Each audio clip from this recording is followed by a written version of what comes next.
Let's bring in Dale Earnhardt Jr., Daytona 500 champion. Congratulations, Dale. And I got to first say that I apologize for it being me doing this interview. I know you and Dan, Dan says you guys are close friends, but he apparently didn't feel inclined to be here today.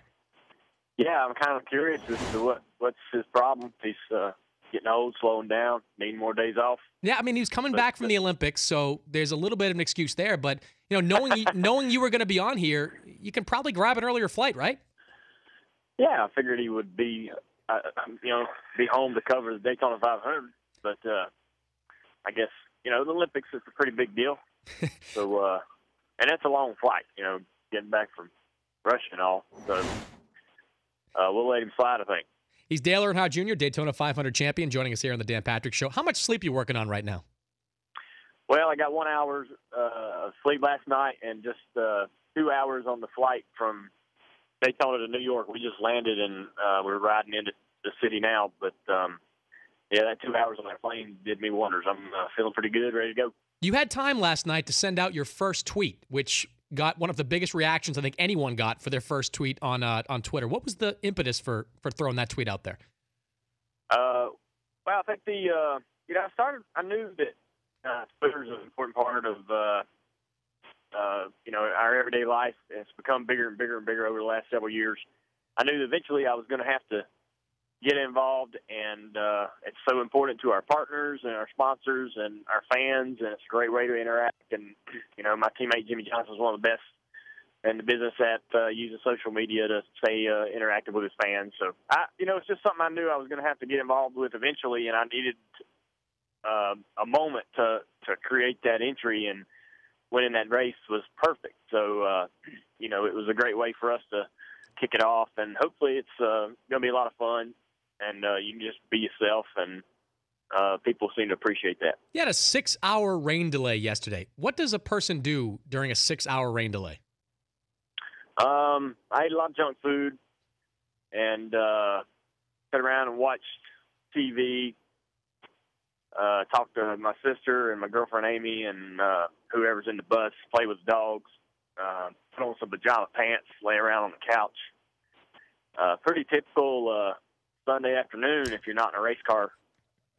How typical is it? I mean, is that the longest delay you've had experienced as a driver?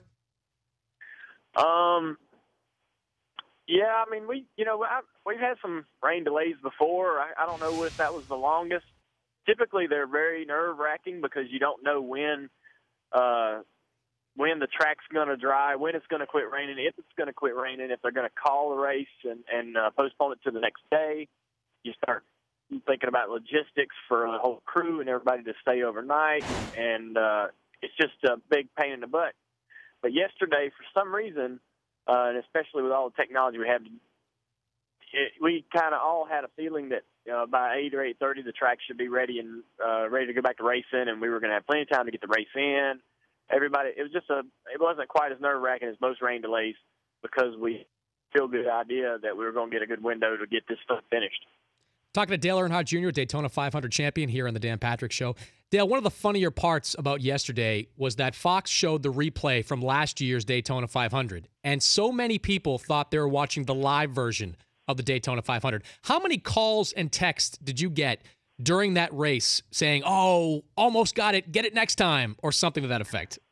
I got a couple texts from some friends back home saying that that's a good finish, good start to the season. It fooled a couple people, but not as many that got fooled about Jimmy winning the race. I read about all the networks and people that were fooled into believing Jimmy won the race, and he's getting congratulatory texts from people, and he had a lot of fun with that. So I thought that was pretty interesting, how something like that can get picked up and ran with and carried away. When that race eventually resumed, there was still the threat of more rain coming. Did that affect the way you raced? I think everybody was racing really hard. I can't remember a Daytona 500 in a long time that I've been in where we raced so intense throughout the entire night. I didn't know anything about any weather coming in, and Steve told me that he felt comfortable. We were going all the way to 200 laps to complete the whole race. So I never felt any kind of urgency to hurry or to get this